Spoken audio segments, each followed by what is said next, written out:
살 수 없네.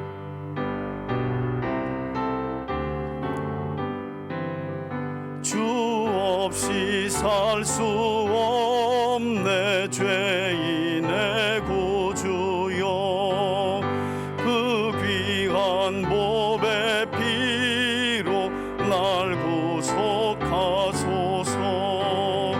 구주의 사랑으로 흘리신 보혈이 내 소망 나의 위로 내 영광 됩니다.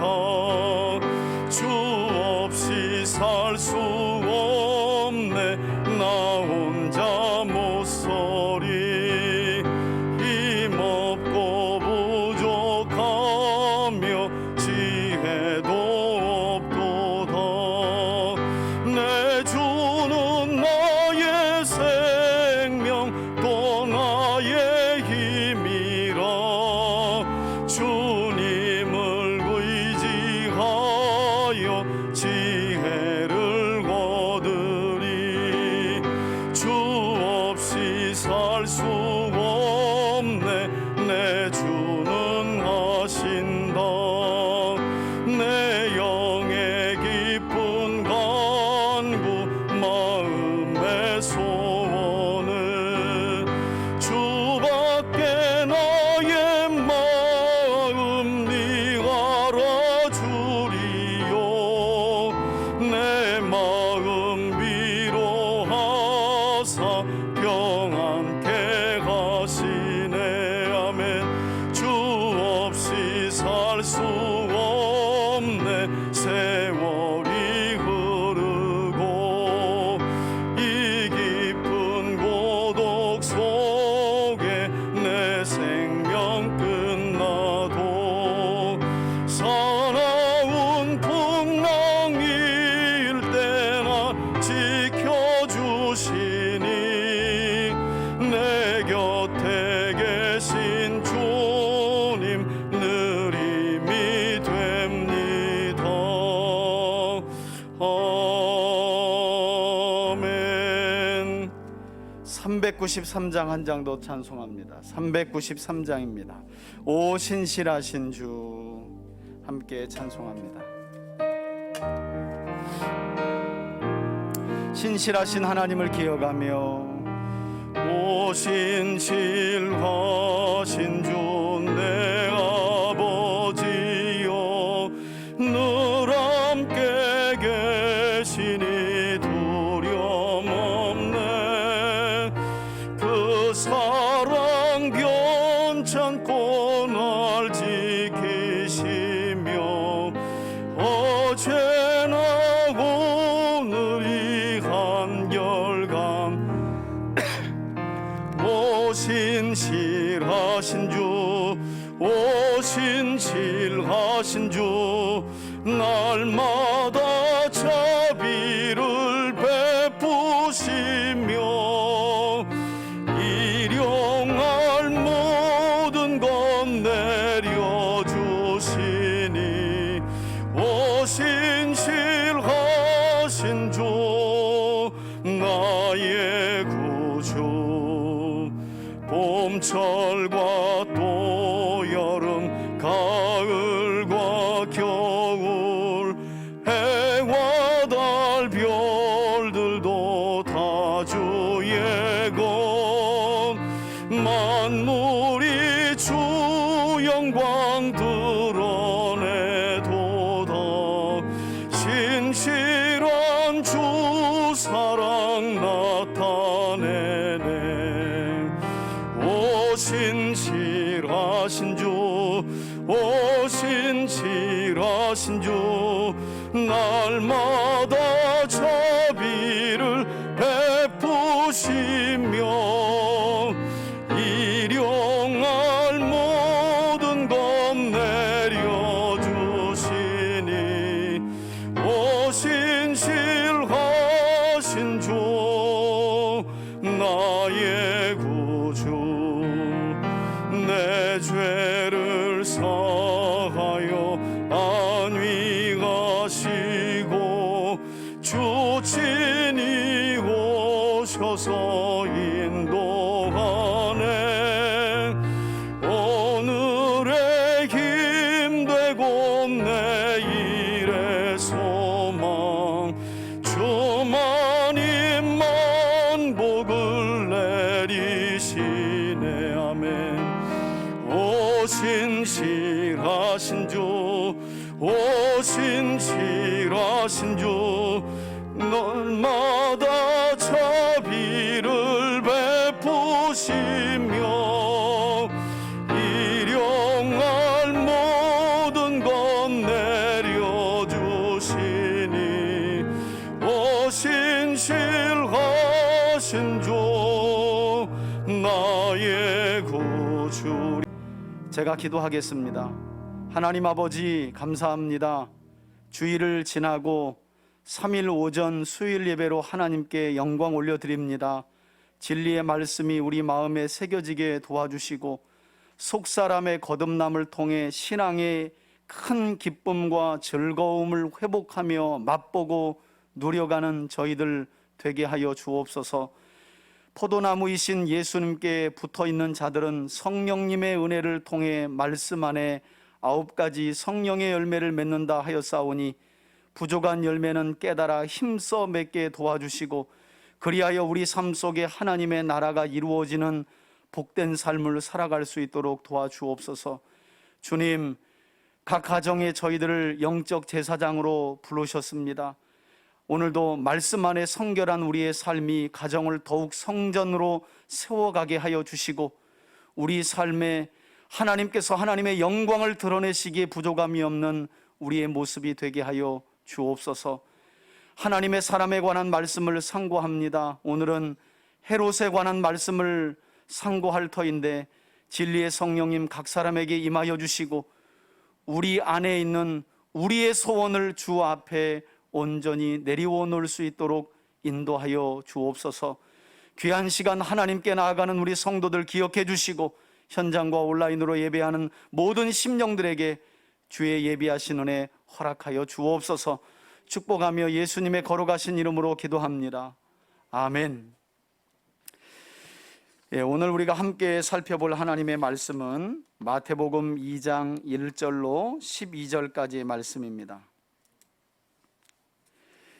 마태복음 2장 1절에서 12절까지 저와 여러분들이 함께 읽겠습니다. 함께 합독합니다. 시작. 헤롯 왕 때에 예수께서 유대 베들레헴에서 나심에 동방으로부터 박사들이 예루살렘에 이르러 말하되, 유대인의 왕으로 나신 이가 어디 계시냐? 우리가 동방에서 그의 별을 보고 그에게 경배하러 왔노라 하니, 헤롯 왕과 온 예루살렘이 듣고 소동한지라. 왕이 모든 제사장과 백성의 서기관들을 모아 그리스도가 어디서 나겠느냐 물으니, 이르되 유대 베들레헴이 오니, 이는 선지자로 이렇게 기록된 바, 또 유대 땅 베들레헴아, 너는 유대 고을 중에서 가장 작지 아니하도다. 내게서 한 다스리는 자가 나와서 내 백성 이스라엘의 목자가 되리라 하였음이니이다. 이에 헤롯이 가만히 박사들을 불러 별이 나타난 때를 자세히 묻고 베들레헴으로 보내며 이르되, 가서 아기에 대하여 자세히 알아보고 찾거든 내게 고하여 나도 가서 그에게 경배하게 하라. 박사들이 왕의 말을 듣고 갈새 동방에서 보던 그 별이 문득 앞서 인도하여 가다가 아기 있는 곳 위에 머물러 서 있는지라. 그들이 별을 보고 매우 크게 기뻐하더라. 집에 들어가 아기와 그의 어머니 마리아가 함께 있는 것을 보고 엎드려 아기께 경배하고 보배압을 열어 황금과 유향과 모략을 예물로 드리니라. 그들은 꿈에 헤롯에게로 돌아가지 말라 지시하심을 받아 다른 길로 고국에 돌아가니라. 아멘. 할렐루야. 오늘도 예배하는 우리 3대 가족들을 예수님의 이름으로 축복합니다. 오늘은 하나님의 사람들 신약 안에서 5번째 시간입니다. 오늘은 헤롯 왕에 관한 말씀을 저와 여러분들이 좀 살펴볼 텐데요. 사실 성경을 읽어가면서 성경 안에 자세한 배경과 설명이 되어 있는 인물들은 우리가 그래도 자주 접하지만, 성경 외적인 역사적인 자료를 읽어보지 않으면 그 정보를 얻기 힘든 인물들이 있어요. 헤롯 왕과 같은 인물인데, 그래서 오늘 같은 시간이 아니면, 아니 복음서부터 사도행전까지 헤롯이라는 이름이 그렇게 많이 나오는데, 사실 여러분 헤롯 집안에 대해서 잘 모르면 왜 갑자기 말라기 이후에 세례 요한과 예수님의 등장 때에 로마가 온 세상을 다스리는데 갑자기 에돔 출신인 헤롯 집안이 이스라엘을 다스릴까? 이것을 알 수가 없어요. 그냥 모르니까 믿습니다 하고 넘어가는 거예요. 그래서 이 헤롯 가문을 아는 것은 신구약 중간사에서 예수님이 오시는 과정, 또 예수님이 오신 이후에 사실은 사도행전, 사도들의 행적을 기록한 사도행전까지 이 헤롯 대왕의 손자들인 헤롯 아그리파 1세라든지 2세, 이 다 헤롯 집안 사람들이거든요. 이 사람들에 관한 이야기들이기 때문에 특별히 오늘은 여러분들이 뭐 긴 내용 전할 수는 없지만 여러분들이 오늘 귀 기울여서 잘 들으시고 이제 앞으로 복음서와 사도행전을 읽을 때 이런 과정 중에 로마 황제의 윤허를 받아서 이 에서의 후손인 에돔 출신의 헤롯 집안이 이스라엘을, 유대 땅을 다스리게 되었구나 라는 정도는 여러분들이 아셨으면 좋겠어요. 그래서 오늘도 한번 따라합시다. 하나님의 말씀에 귀를 기울입시다. 귀 기울이는 저와 여러분들을 하나님께서 길과 진리와 생명의 은혜로 인도하실 줄 믿습니다. 여러분, 말씀드린 것처럼 오늘은 헤롯 왕에 관한 말씀인데요, 설교 제목을 제가 못난 영웅 헤롯 대왕 이렇게 지어봤습니다. 특별히 오늘은 5번째 시간인데, 서두에도 제가 헤롯 대왕에 관한 말씀을, 헤롯 대왕에 관한 정보를 아는 것이 성경을 이해하는 데 얼마나 중요한지에 대한 설명을 짧게 드렸는데요, 여러분, 그 밖에도 이 헤롯에 관한 정보를 우리가 아는 것은 왜 중요하냐면, 이 헤롯 대왕은요, 지금으로부터 2000년 전 메시아로, 그리고 그리스도로 이 땅에 오신 예수님의 탄생 배경을 역사적인 사실로 증명해내는 일종의 하나님의 구원 역사 안에서 조연과도 같은 사람이기 때문이에요.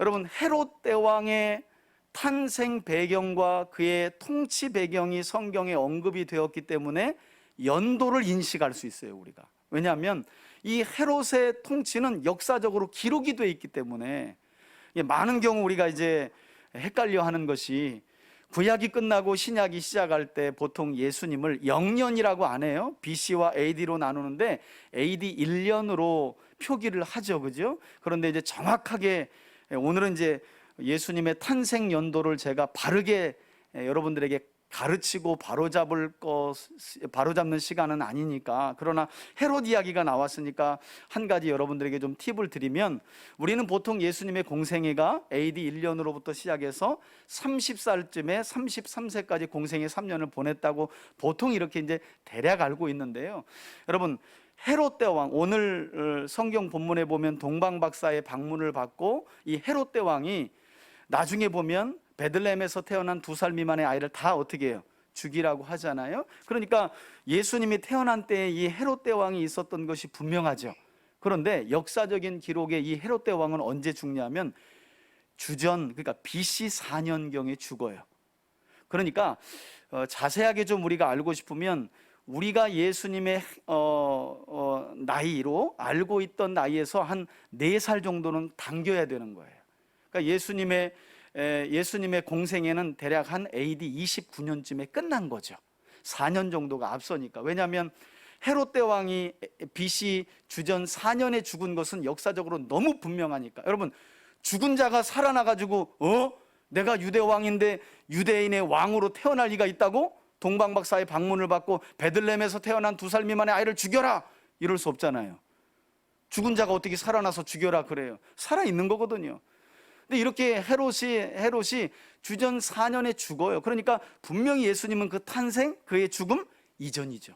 그러니까 보통 학자들은 주전, 그러니까 BC 6년이나 또는 5년경에 예수님이 탄생하셨을 것으로 봅니다. 물론 이 BC와 AD도요, 연도가 좀 착오가 있어요. 착오가 중간에 연도를 계산하면서 이 연도를 만들어낸 사람이 이 수도사가 착오를 일으켜가지고 좀 오류가 있긴 하지만 뭐 그 정도, 여러분들이 헤롯과 관련해서 예수님의 이 탄생쯤 그리고 그분이 공생애를 하신 연도를 좀 알아두면 좋은데요. 여러분, 이처럼 이 헤롯이라고 하는 인물, 오늘은 그 가운데 특별히 대헤롯이라고 불리는 이 헤롯 대왕은 무엇보다도 2000년 전 예수님의 탄생 사건이 역사적인 실제적 사건이었다는 사실을 성경에서 우리에게 아주 강력하게 증언하고 있다는 거예요. 여러분, 성경을 보면요, 어떤 것은 하나님 본연의 뜻을 우리에게 가르쳐 주기 위해서 뭐 여러 가지 수사법들이 사용되지만, 특별히 누가복음 3장을 보면 디베리오 황제 때 총독은 아무개였고, 그리고 분봉왕은 누구였고 하면서 이 누가가요, 얼마나 역사적으로 그때를 정확하게 기록하고 있는지 몰라요. 그만큼 하나님의 아들로 오신 예수님은 허구나 동화나 그리고 어떤 우화에 나오는 인물이 아니라, 상상의 인물이 아니라 어떤 인물이라고요? 한번 따라합시다. 실존 인물. 역사의 한 복판에 하나님이신 그분이 인간 역사의 한 복판에 오셨다는 사실을 이와 같이 성경은 여러 역사적 배경 인물을 통해 증언하고 있는데, 그 중에 한 사람이 오늘 살펴볼 누구라고요? 바로 헤롯 대왕이라는 거예요. 자, 그런데 한 가지 이 시간 우리가 헤롯 대왕에 대해 살펴보기에 앞서서 먼저 헤롯 집안의 족보를 좀 정리할 필요가 있는데요. 왜냐하면 우리 손에 들려진 성경은 제가 서두에도 말씀드렸지만 복음서부터 사도행전에 이르기까지 유대 지역을 다스렸던 헤롯 대왕 때는 혼자 다 다스린 거고요. 그가 죽자 이제 그의 아들들이 분봉왕으로 나라를 다스리게 되는데, 우리 성경에는 그냥 전부 다 어떤 왕? 헤롯왕 이렇게 말해요. 물론 뭐 아그리빠라는 말도 있고 안티파스를 안디바라고 부르고 있기도 하지만 그냥 대부분 다 헤롯이에요. 그래서 이 헤롯이 저 헤롯인지 저 헤롯이 요 헤롯인지 잘 몰라요.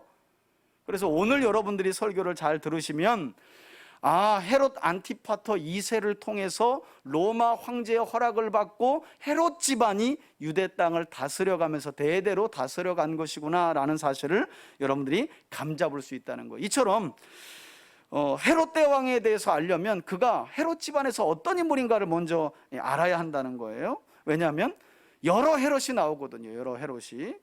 그 가운데 오늘은 예수님의 탄생쯤에 예수님의 탄생을 저지하고 죽이려 했던 헤롯 대왕에 대한 말씀을 저와 여러분들이 함께 살펴보려고 하는 건데, 자, 그럼 헤롯 대왕은 어떤 사람이었느냐? 여러분, 헤롯은요, 에서의 후손인 에돔, 다시 말하면 이 당시는 이 지역을 이두메라고 표현했는데요, 이두메 출신이었고요. 그럼 어쩌다가 헤롯 대왕은 로마 황제의 허락을 받고 유대 땅을 다스리게 되었는가? 헤롯 대왕이 로마 황제의 허락을 받은 것은 아니고요. 좀 역사를 거슬러 올라가야 되는데, 여러분, 주전 63년경에 이미 로마가 세계를 집어삼키기 시작해요. 그래서 그 로마의 군사력이 어디에까지 미치냐면 이집트를 삼키고 이제 예루살렘 지중해까지 다 왔어요. 이때 로마 군대를 이끌고 지중해 전 지역에 있는 나라들을 삼키기 위해서 세워진 장군이 누구냐면 우리가 잘 아는 폼페이우스라는 장군이에요. 이 장군이 이집트까지 와서 이집트를 이미 삼켰어요. 이제 이집트에서 치고 지중해 이스라엘 땅으로 올라가서 이쪽에 뭐 아시리아 쪽하고 이런 나라들을 다 점령하려고 가는데, 그러려면 이스라엘 땅을 먼저 정복해야 되는 거예요. 이때 이 사실을 누가 가장 먼저 눈치챘냐면 바로 이 에서의 후손인 에돔 출신 이드메 출신인 헤롯 안티파터 2세, 이 사람이 바로 헤롯 대왕의 아버지인데, 이 헤롯 안티파터 2세가 앞으로는 이제 전 세계는 다 로마의 지배하에 들어가겠구나 하고, 말하자면 로마의 줄을 선 거예요. 그러면서 폼페이우스를 찾아가서 뭐라고 말하느냐? 장군님께서 굳이 이스라엘 땅까지 올려갈 것이 뭐가 있겠습니까? 이두메 출신인 저에게 로마 군대 일부를 좀 붙여주시면 제가 올라가서 그냥 삽시간에 점령해서 황제의 손에 올려드리겠습니다. 여러분, 이 폼페이우스가 이 헤롯 안티파터 2세의 제안을 받아들였어요. 그의 군대를 붙여가지고 정말로 주전 63년경에 예루살렘을 정복하게 돼요. 그로 인해서 이 큰 공을 세워서 로마 황제는 폼페이우스를 통해서 이 사실을 듣고 그때부터 황제가 여러분 어떻게 전 세계를 다 다스려요. 그래서 지역마다 자기 마음에 맞는 왕을 세워놓는 건데, 예루살렘을 정복할 때 큰 공을 세웠으니 그 예루살렘 유대 지역을 다스리는 왕으로 그때부터 누구를 세웠다고요? 에서의 후손 이두메 출신인 헤롯 안티파터 2세. 이 사람이 바로 헤롯 대왕의 아버지예요. 예수님이 탄생할 때 죽이려고 했던 헤롯 대왕의 아버지가 이렇게 해서 로마 황제의 윤허를 받고 유대 땅을 다스리기 시작했다는 거예요. 여러분, 이때 헤롯 대왕은요 한 20살 안팎이었어요. 그리고 아버지 헤롯 안티파터가 살아있을 때 이 헤롯 대왕은요 관직에 일찍이 나갔어요. 25세 나이에 유대 일부 지역인 갈릴리 지역을 다스리는 총독으로 이미 활동을 하다가 헤롯 안티파터 2세가 결국 죽게 되면서 그 당시에 로마 실권자는 안토니우스라고 하는 장군하고 아우구스투스라고 하는 장군이자 또 왕으로 이제 황제로 올라갈 사람이었는데, 그 아우구스투스 황제에게 신임을 받아가지고 결국 자기 아버지 헤롯 안티파터 2세를 이어서 주전 37년경부터 마침내 헤롯 대왕이 유대 전 지역을 로마 황제의 허락하에 다스리게 된 거예요. 언제까지 다스리게 되느냐? 아까 말씀드린 것처럼 주전 4년, BC 4년까지 대략 한 34년간 본격적으로 아버지 헤롯 안티파터 2세의 왕권을 이어받아 가지고 유대 땅을 다스리기 시작하는 거예요. 여러분, 이런 헤롯 대왕에 대한 역사적 자료가요 상당히 많습니다. 근데 하나같이 역사가들이 이 헤롯 안티파터 2세의 아들인 헤롯 대왕에 대해서 그릴 때 빼놓지 않는 게 뭐냐면, 그는 권모술수에 뛰어나고 처세술이 뛰어났다는 거예요. 여러분 보세요. 저도 그렇지만 군대 갈 때 빼고 2년이죠. 그래봐요. 그리고 미국 유학할 때 1년 빼고는 42년간 송탄에 사는 것 같아요. 못 벗어나. 세상 밖에 뭔 일이 일어나는지도 몰라요. 그나마 성경 조금 보니까 이제 세계가 어떻게 돌아가는지 조금 이제 눈이 열려가지고, 아, 하나님 이렇게 일을 이루어 가시는구나, 뭐 이런 거 조금씩 아는 거죠. 여러분, 이 헤롯 집안 사람들이 얼마나 이 전략이 뛰어나고 그래도 세상 흐름을 잘 파악하는 거예요. 그러니까 로마가 곧 세상을 다스리겠구나, 그럼 로마의 줄을 잘 서야지 하고 마침내 이 헤롯 땅의 아버지 때 유대를 다스릴 수 있는 그 지배권을 딱 따내고 그것을 헤롯 대왕이 이어갔다는 거예요. 그래서 역사가들은요 하나같이 헤롯 집안 사람들은 권모술수가 뛰어나고 처세술에 뛰어나며, 그리고 한마디로 말하면 그 집안 사람들은 다 정치꾼이라고 말해요. 정치꾼. 여러분, 정치하는 사람들 이제 만나보셨어요? 야, 여러분, 정치하는 사람들은요 저 뉴스만 봐도 저렇게 못할 것 같아. 뭐 근래에 보니까 국민의힘에서 당대표 뽑는 어떤 이렇게 설전이 벌어지더라고요. 와, 저 사람들이 과거에 한 말을 나도 기억하는 게 있는데, 와, 그런 거 없는 거예요. 그냥 안 한 것처럼 말하고 안 해도 한 것처럼 말하는데 얼마나 얼굴이 자연스러운지. 야, 저 정도 돼야 정치하는구나. 우린 누가 뭐라 그래서 그때 그렇게 말했잖아요. 그럼 벌써 얼굴부터 붉어져가지고 아니, 울려 그러지도 않는데 울려고 막 얼굴이 붉어지는데, 와, 그런 거 없어요. 여러분, 이 헤롯 집안 사람들이 어떻게 보면 이 정치인들의 조상, 권모술수와 처세술이 뛰어나고 아주 전략이 뛰어난 사람들이었다는 거예요. 이 전략을요 헤롯 안티파터 2세인 아버지에게 헤롯 대왕이 그대로, 여러분, 헤롯 안티파터 2세에게는 여러 아들들이 있어요.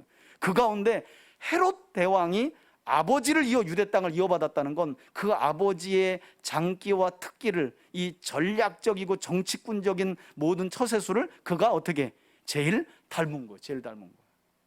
자식들도 보면 제발 안 닮았으면 하는 거 꼭 빼닮은 자식이 있고, 이건 좀 닮았으면 하는데 더럽게 안 닮는 게 있잖아요. 요 못된 헤롯 대왕은 자기 아버지 헤롯 안티파터 2세에게서 아무튼 못되고 악한 건 죄다 배운 사람이었다는 거예요. 그래서 결국 아버지를 이어 황제의 허락을, 로마 황제의 허락을 받고 유대 땅을 다스리기 시작한 거예요. 여러분, 역사적인 자료에 보면 이 헤롯 대왕은 이처럼 주전 37년경에 유대 땅을 다스리기 시작해서요 황제에게 아부하기 위해서 그 뒤로요 어마어마한 행적을 펼칩니다. 제일 먼저 한 것은 유대 도시들마다 로마 건축법에 따라서 건축물을 막 지어요. 그러면서 황제에게 어떻게 하면 좀 이렇게 눈에 들어갈까. 그리고 이 헤롯 대왕은 역사적인 자료에 보면 워낙 헬라 문화를 좋아했던 사람이에요. 그래서 본인이 유대 땅을 다스릴 때 그 당시 유대인들은 종교인들이잖아요, 다. 그죠? 유대교를 믿는. 그러니까 성전 중심이잖아요. 그러니까 그리고 그 성전의 가장 핵심적인 권력은 바로 제사장들이죠. 이 제사장들을 세울 때 대부분이 사두개인들이었는데 헤롯 왕은 어떤 사람들을 세웠느냐? 헬라 문화를 좋아하는 사람. 성경적이고 신앙적이고 유대 문화가 아니라 헬라 문화를 좋아하고 따르고 추구하는 사람들을 제사장으로 세워버려요. 자기 입맛에 맞는 사람으로. 그래서 성전에 손을 뻗쳐 지배하지 않나. 또 좋은 점도 이루었어요. 행적 중에 나쁜 것만 한 것이 아니라. 요세푸스라는 역사가 책에 보면 이 헤롯 대왕은요 건축물만 지은 것이 아니라 이 유대 땅에서 농업을 장려해 가지고 유대 지역의 경제 기반을 확충하는 데 실제로 큰 도움을 주었다는 거예요. 그래서 농수로, 여러분 나중에 저하고 성지순례를 가보시면 가이사랴 쪽에서 이 유대 쪽으로 이렇게 우리로 말하면 수로 있잖아요. 한참 그 박정희 대통령 때 농업 장려하느냐고 죄다가 수로, 그죠? 수로 만들었잖아요. 이렇게 수로돌 해가지고 그런 것들이 실제로 이스라엘 땅 가이사랴에 가보면 실제로 있습니다. 이런 것들이 바로 이 헤롯 대왕이 유대를 다스리면서 공적으로 남긴 것인데요. 뿐만 아니라 헤롯 대왕은 유대 지역 곳곳에 지금도 그 흔적들이 남아있다고 하는데 궁궐이라든지 극장, 그리고 원형 경기장, 그리고 우리가 사해근방을 가보면 이제 사해근방에서 오른쪽으로 조금 올라가게 되면 보게 되는 그 유명한 마사다라고 하는 요새도 많이 건축해요, 이 사람이.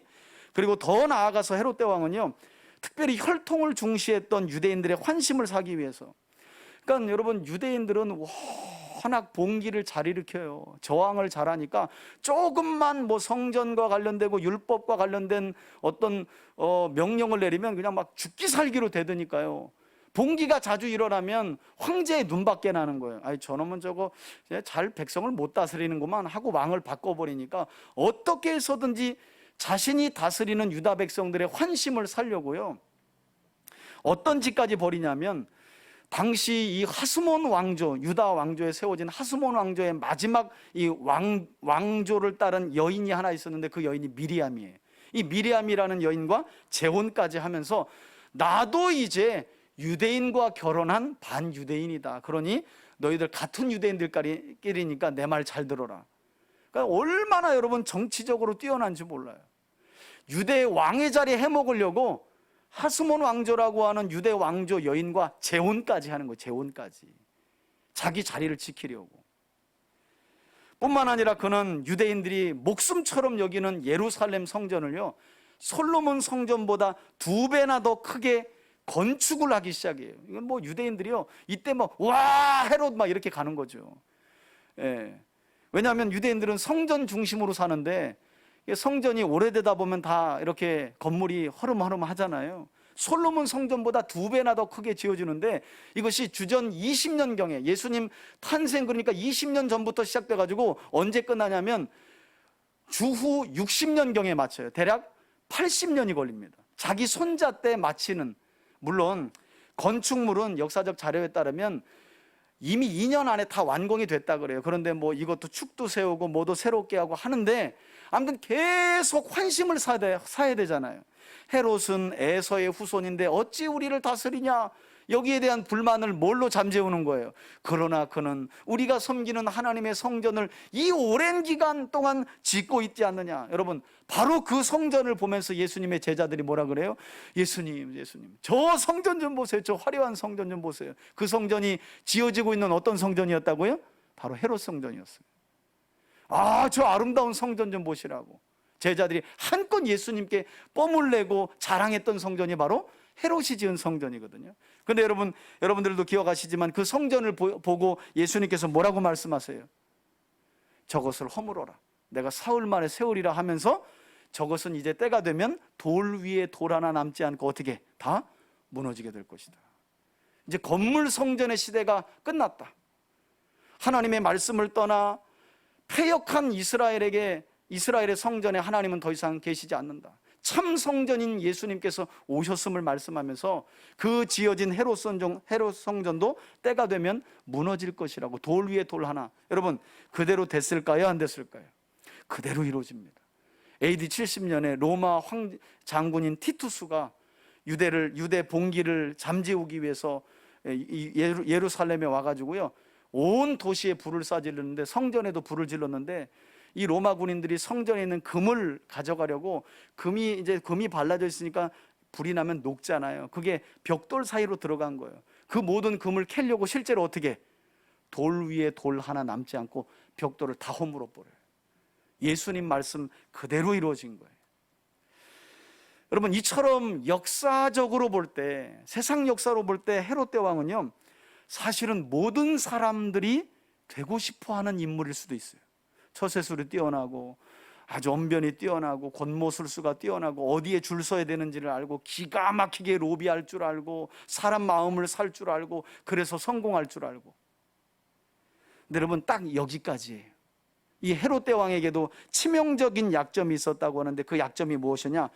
역사가들은 강박관념과 편집증적인 증세가 그에게 있었다고 말해요. 그리고 이 강박관념과 편집증적인 증세가 헤롯 대왕에게 어떤 증세로 드러났느냐? 결국에는요, 왕의 자리에 집착하다가 자기 아내 미리암과 그의 아들들이 왕의 자리를 탐낸다는 소문을 듣고 어떻게 했을까요? 자기 아내 미리암을 죽여버립니다. 그리고 아들 셋도 죽여버리고요, 그 후에 장자로 태어난 헤롯 대왕에게서 장자로 태어난 아들까지도 자기 자리를 노린다는 소문만으로 어떻게 다 죽여버리는 거, 소문만으로. 아내고 장모고 아들이고 맏아들이고 할 것 없이 싹 다 왕의 자리를 노린다고 하는 소문만 들으면 다 죽여버리는 거예요. 한마디로 왕놀이에 미친 놈이었어요. 결국 그리고 이런 헤롯 대왕의 광기는 누구에게까지 성경에 보니까 손을 뻗쳤다고 하느냐? 이 미치광이 헤롯 대왕은 유대 왕의 자리를 지키기 위해서 뜻밖의 방문. 여러분, 오늘 본문이잖아요. 오늘 본문 말씀에서와 같이 예수님의 탄생을 앞두고 예루살렘을 방문했었던 동방박사들의 방문을 받고 난 이후에 뭐라고? 선지자들의 예언을 따라 유대에서 왕이 태어난다고? 그럼 내가 왕인데 난 어떻게 되는 거야? 여러분, 이것 때문에요, 자신의 자리를 지키기 위해서 유대인의 왕으로 오실 예수님을 죽이기 위해서 어떤 명령을 내렸다고요? 베들레헴에서 2살 미만의 남자아이들은 어떻게 다 죽이라라고 하는 끔찍한 만행을 이 헤롯 대왕이 저지르는 거예요. 그래서 제가 성경 강좌할 때 종종 그런 얘기 하거든요. 예수님은 동기동창이 없이 자랐다. 딱지치기도 제대로 못한 거예요. 우리 주님 너무 불쌍해. 구슬치기도 제대로 못했어. 형아님은 동생하고, 여러분, 형아님은 동생하고 하는 게 얼마나 재미없는 줄 아세요? 욕도 못해요. 친구끼리 해야 싸움도 나고 네 거니 내 거니 하고. 예수님은 2살 위든지 2살 아래든지 해요. 친구가 없어, 친구가. 그런 것들 생각해 보셨어요? 아, 헤롯이 죽였구나. 그래도 우리 예수님은 애굽으로 내려가서 사셨구나. 이런 것만 생각했지. 요번에 나눠드린 그 사람 모세 같은 책을 한번 보시라고요. 이 김용복 목사님 같은 경우에는 신학자잖아요. 그런데 성경 안에 신학적인 구조뿐만 아니라 문학적인 상상력을 막 더하잖아요. 성경은 그냥 막 지나가요. 하나님의 구속, 두꺼워 보이죠, 여러분? 한번 생각하기 시작하면요, 성경에는 말 안 하고 있는 내용이 너무 많은 거예요. 우리의 상상력을 요구하는. 우리 그것까지 생각 안 하죠. 있는 것도 다 머리에 넣기 힘든데 뭘 더 생각해. 그래서 그런 책을 만나면 참 깊다. 신학적 사고 안에서 문학적인 상상력까지 발휘해가지고 얼마나. 그런 문학적 상상력을 잠시 발휘한다면 예수님은 뭐 없이 자랐다고요? 동기동창, 동창회를 못 하신 거야. 그래서 복음서에 보면 예수님은 동창회했다는 말이 그래서 없는 것 같아. 2살 밑으로는 다 죽이라고 헤롯 대왕이 명을 내려서 실제로 그렇게 했으니까. 여러분, 이처럼 미치광이 광기 어른 만행을 이 헤롯 대왕이 저질렀는데요, 오죽하면 이런 미치광이 광기 어린 헤롯 대왕의 행동을 보고 그의 왕직을 윤호한 로마 황제 아우구스투스, 이 사람이 시저, 시저예요, 시저. 이 아우구스투스가 이 헤롯 대왕을 가리켜 뭐라고 말했냐면, 아마 여러분들 제가 말씀드리면 아실 거예요. 그가 뭐라 그랬냐면, 미치광이 헤롯의 아들로 태어나느니 그 집에 돼지로 태어나는 게 복되다, 이런 말을 했어요. 그리고 실제로 이제 그가 죽을 때쯤에 세 아들인 아켈라오와 안디바와 헤롯 빌립에게 땅을 나누어서 줄 때도요, 죽기 전에 유서를 자꾸 쓰면서 형제들 간에 분란을 만듭니다. 아켈라오가 유서를 받고 가서 황제를 아련하고요, 저희 아버지 헤롯 대왕이 죽을 때 이 유대 땅을 저에게 다스리라고 이처럼 유언했습니다. 그런데 뒤에서 문소리가 나는 거예요. 누구냐 들어와라 그랬더니 그의 동생 안디바가 들어와요. 아버지 그 뒤로 안 돌아가시고 다시 살아나셔서 이번에는 왕권을 저에게 주셨는데요, 그리고 나서 왕의 허락을 구하는데 그 뒤에 또 들어와요. 헤롯 빌립이 들어와요. 그러니까 이 정도로 여러분, 누구도 못 믿었던 사람이에요. 누구도 못 믿어요. 그리고 죽을 때까지도 자기 아들들에게라도 왕권을 어떻게 주기 싫어했던, 왕놀이에 미친 사람, 그런 사람이 바로 헤롯 대왕이었다는 거예요. 그래서 역사가들은 이처럼 헤롯 대왕이 불행한 삶을 살아간 이유에 대해서 뭐라고 말하냐, 하나같이 그는 권력에 대한 탐욕이 너무 컸다 그래요. 왕의 자리. 오늘 왕의 자리를 이야기하니까 뭐 우리가 앉을 자리도 아닌데 뭘. 여러분, 왕의 자리에 대한 탐욕은 없지만 사람들은요, 다 자기 자리 지키려고요, 자기 있는 자리를 지키고 싶어해요. 누구한테 내주는 거 별로 안 좋아해요. 누군가 내가 있는 자리를 원하면 그때부터 이제 전쟁이 시작되는 거예요. 육적, 영적 전쟁이. 이건 교회 안에서도 마찬가지. 왕의 자리가 아니라, 아마 담임 목사 자리도 빼앗을 수 있다면 아마 교회는 난리가 났겠지. 아마 빼앗을 수 있어서 앉을 수 있다면 아마 교회는 맨날 싸워야 될 거예요. 맨날 싸워야 될 거예요. 그 자리는 안 하겠구나. 설교하기 힘들어서 안 할 수 있겠구나. 이처럼 역사가들은 하나같이 이 헤롯 대왕의 탐욕과 욕심에 대해서 이렇게 언급하고 있는데요. 여러분, 이렇게 해서 헤롯 대왕은, 그 이름은 원래 헤롯이라는 게요, 영웅이라는 뜻이거든요. 그러면 이 헤롯 안티파터라는 이름의 뜻이 영웅인데, 그래서 헤롯이 그 아버지 이름을 그대로 가져와서 자기도 헤롯을 쓰는 거예요. 무슨 말이냐면 자기는 영웅의 아들이라는 거예요. 영웅의 아들. 그런데 우리가 오늘 역사와 성경 안에서 본 헤롯은 영웅의 아들이 아니라 어떤 영웅이라고요? 한번 따라합시다. 못난 영웅. 그래서 제가 설교 제목을 뭐라고 지었다고요? 못난 영웅 헤롯 대왕, 이렇게 지은 거예요. 자기 왕의 자리에 미쳐가지고 광기 어리게, 그것이 아내이든 자식이든 장모이든 심지어는 누구라도, 하나님이라도 자기 왕의 자리를 지키는 데에는 여지없는 거예요. 죽여라. 저는 오늘 이 헤롯에 관한 말씀을 저와 여러분들의 마음에 잘 새길 수 있기를 바라고요.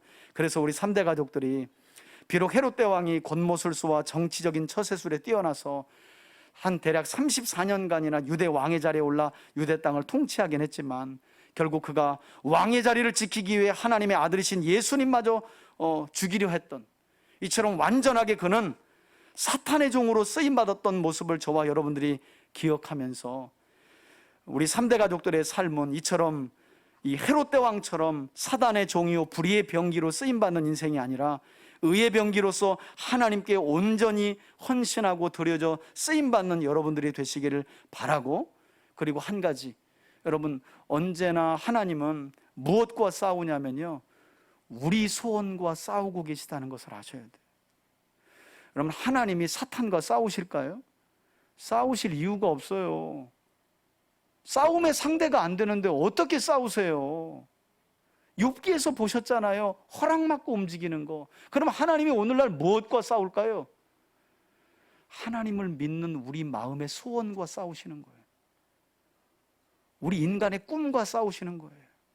많은 경우 사람들의 이 꿈이 하나님의 꿈을 짓밟아요. 하나님의 꿈을 대적해요. 자기 꿈을 이루고 자기 자리를 지키겠다는 그 일념하에 하나님 나라의 구원 역사를 너무나 흙탕물로 만들어버리는 거예요. 헤롯 한 사람의 이야기가 아니에요. 작게는 우리 일상의 삶 속에 얼마든지 그럴 수 있다는 거예요. 우린 뭐 내가 그렇게 큰 죄를 저질렀어? 이 정도는 아니요. 내 소원과 내 욕망을 이루고자 잠시 눈 감을 그때에 여러분, 하나님의 꿈은 깨지는 거예요. 하나님의 꿈은 다시 뒷걸음쳐지는 거예요. 너무 헤롯 왕과 나를 비교하면서 내가 이 정도는 아니지. 아니요. 우리 일상을 보시라고요. 작은 일에 내 꿈과 내 소원과 내 욕심을 내려놓지 못해서 하나님의 말씀과 뜻과 선하신 계획이 너무나 분명해도 온전히 순종해내지 못하잖아요. 나를 죽이지 못하고 오히려 하나님의 말씀을 죽이려고 하고 하나님의 뜻을 사장시키려고 하고, 그것이 누구의 마음이다? 헤롯의 마음이, 헤롯의 마음. 우리 안에 있는 마음이에요. 우리 안에 있는 마음. 저는 그런 점에서 그 작은 유대 땅을 다스리기 위해 그 왕의 자리에 집착해서 참 왕이 오셨는데 그 왕을 죽이려 했던, 불의의 병기요 사단의 병기로 쓰임받았던 헤롯 대왕의 삶을 저와 여러분들의 마음에 새기고, 우리 인생은, 구원받은 저와 여러분들, 우리 3대 가족들은 의의 병기로 하나님 구원의 역사를 이루어가는 그런 하나님의 도구요 하나님의 사람으로, 그래서 하나님의 꿈을 이루어 드릴 때 그 안에서 우리의 소원도 함께 이루어지는 그런 복된 삶을 살아가는 저와 여러분들이 되시길 예수님의 이름으로 축원해 드립니다. 아멘. 이제는 우리 주 예수 그리스도의 은혜와 하나님 아버지의 사랑과 성령의 교통하심이 하나님의 오른손에 붙들려 의로운 병기로 쓰임받아 하나님 나라를 이루어가기로 결단하며 나아가는 우리 성도들 머리머리 위에, 저들의 가정과 기업 위에, 그리고 주님께서 세우신 우리 교회 위에 이제로부터 영원토록 함께 계실지어다. 아멘.